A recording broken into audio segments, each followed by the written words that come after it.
जय हिंद विद्यार्थी मित्र, आपले स्वागत आहे आपलं यूट्यूब चॅनल आर्मी पोलीस मार्गदर्शन केंद्र समर्थ करिअर अकॅडमी ओडूर सातारा। मी गुणवंत गायकवाड सर।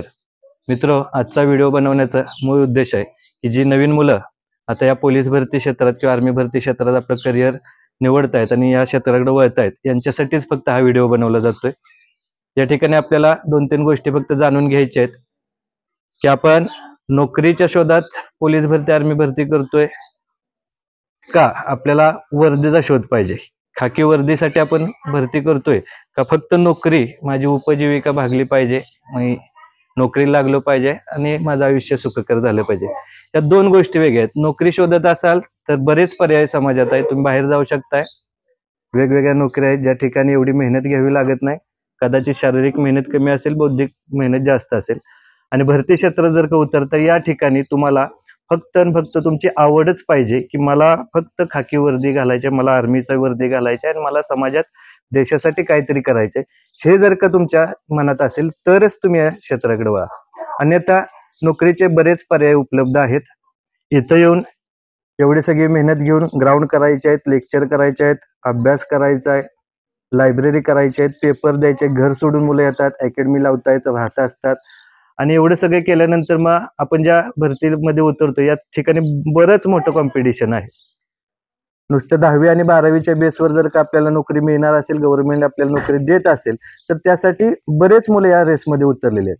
परंतु तीच मुलं पुढे जात आहेत ज्या मुलांनी स्वतःसाठी मला फक्त वर्दीच घालायचे, मला नोकरी म्हणून मी भरती बघत नाही, मी फक्त या ठिकाणी बघतोय की माझी आवड आहे, मला व्हायचंय तर फक्त पोलीसच व्हायचंय, मला व्हायचंय तर फक्त आर्मीतच जायचंय, असं जर का काय मी निवडत असेल तरच तुम्ही या क्षेत्रात टिकून राहणार आहे। अन्यथा तुम्ही भरती होत असताना कुठं ना कुठं जाऊन तुम्हाला मर्यादा पडतील की मी हे करू का सिव्हिल जॉबला कुठं दुसरीकडे जाऊ, यामध्ये फरक तुम्हाला करता येणार नाही। आणि या ठिकाणी जरा मेहनत जास्त घ्यावी लागते, मैदानी सराव सुद्धा करायचा आहे तुम्हाला आणि त्याचबरोबर लेखीची तयारी पण करायची, म्हणजे तुमचे फिटनेस पण चांगलं झालं पाहिजे, प्रॅक्टिस पण चांगलं झालं पाहिजे, त्याचबरोबर तुमचे अभ्यास देखील चांगलं झालं पाहिजे। आपण बघतो या ठिकाणी आर्मीची भरती असू द्या, पोलीसची भरती असू द्या, मुलांच्या आज या बाजूला मुलांचा दोघांचाही कल जास्त वाढलेला आहे आणि या ठिकाणी मुलं मुली अत्यंत जास्त प्रमाणात भरतीची तयारी करायला उतरतात। मग ही तयारी करताना भरती चालू केली, मग मैदान करतोय, मग जमत नाही, मग गोळा जमत नाही, रनिंग जमत नाही किंवा अभ्यास जमत नाही, हे सगळं एवढं सगळं झाल्यानंतर विचार करायचा याच्या आधीगर जर का मला हेच करायचंय, मला हे आवडतंय, मी ग्राउंड करू शकतोय, मी अभ्यास करू शकतोय आणि मला फक्त भरती व्हायचं, मला दुसरा जॉब नको आहे, मी फक्त पोलीसच होण्यासाठी प्रयत्न करतोय, हे जर का ध्येय असेल तरच तुम्ही या पोलीस आणि आर्मी या डिपार्टमेंटकडे वळा। अन्यथा नोकरीसाठी बरेच पर्याय आहेत। त्यासाठी मी पहिल्यांदाच सांगितलं की तुम्हाला नोकरी करायची आहे, नोकरी पाहिजे का वर्दी पाहिजे। जर तुम्हाला नोकरी पाहिजे असेल तर समाजात बरेच पर्याय आहेत, वर्दी पाहिजे असेल तर मात्र तुम्हाला हेच पर्याय आहेत आणि या पर्यायासाठी जरा आपल्याला मेहनत घ्यावी लागते आणि ज्या ठिकाणी आवड आहे तिथं सवड काढायची गरज लागत नाही। तुमची जर का खरंच ही आवड असेल, मला पोलीसच व्हायचंय, तर नक्कीच तुम्ही पोलीस होणार, परंतु तुम्हाला नोकरी करायचंय तर मात्र तुम्ही पोलीस होताना कुठेतरी मर्यादित सराव करणार आणि ती मर्यादा आणि निकाल याच्यामध्ये जरा फरक राहील आणि तुमचं सिलेक्शन होईल का नाही यामध्ये जरा शंकाच आहे। त्यासाठी प्रामाणिकपणे जे नवीन मुलं आहेत, आता 10वी 12वीची परीक्षा होत आहेत, झाल्यानंतर अकॅडमी क्षेत्राकडे वळतात, पोलीस भरतीकडे वळतात, आर्मी भरती तयारी करतात, आपल्या घरातला गावातला कोणतरी भाऊ मित्र गावातला एखादा भरती झालाय त्याच्याकडे बघितलं असतो, कुठं मोबाईलवर रील बघितलेली असते आणि भरती चांगलं वाटतं आणि आपण उचलतो बॅग, अकॅडमी जॉईन करतो। या ठिकाणी आल्यानंतर जाणवतं की इथं तर बरीच तयारी करणारी मुलं आहेत, इथं तर बरीच मेहनत घ्यायची आहे, हे काय कॉलेज केल्यासारखं आलाय 2 तास बसला बाहेर गेला असं नाही। या ठिकाणी स्वतःहून काय करावं लागतंय तर तयारी करावी लागते, मैदानी सराव आहेत, मैदानमध्ये इव्हेंट वेगवेगळे आहेत, एक इव्हेंट चांगला होतो, दुसरा इव्हेंट कमी होतो, हे सगळं ताळमेळ बसवायला वेळ जातो।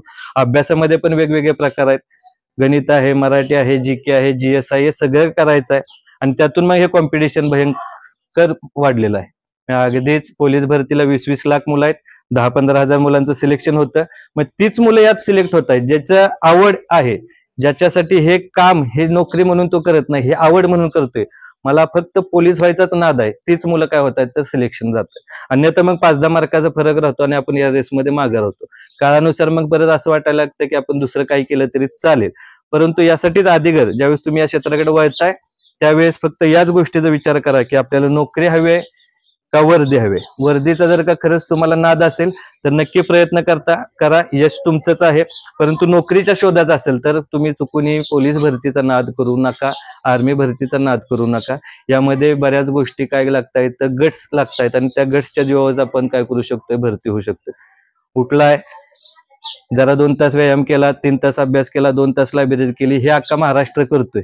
ह्यात काय तुम्ही वेगळं करणार नाही. यापेक्षा पुढे जाऊन काहीतरी तयारी करावी लागेल, आणि ती बाकीच्यांपेक्षा वेगळी पाहिजे, एक पाऊल पुढे पाहिजे, तर जाऊन तुम्ही कुठे तुमचं ध्येय मिळवू शकता.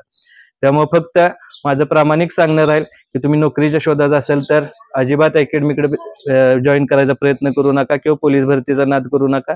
पण तुम्हाला वर्दीच घालायचंय. मला फक्त मी स्वतःला पोलीसच बघतोय आरशात, मी स्वतःला दिसतोय मी पोलीस आहे, मी आर्मीची वर्दी घातली, हे जर का स्वप्न असतील तरच तुम्ही या ठिकाणी निर्णय घ्या आणि अकॅडमी जॉईन करा. नक्कीच तुम्हाला यश मिळेल. असेच नवनवीन व्हिडिओ पाहण्यासाठी आमचं YouTube चॅनेल लाईक, सबस्क्राईब करा. जय हिंद, जय महाराष्ट्र.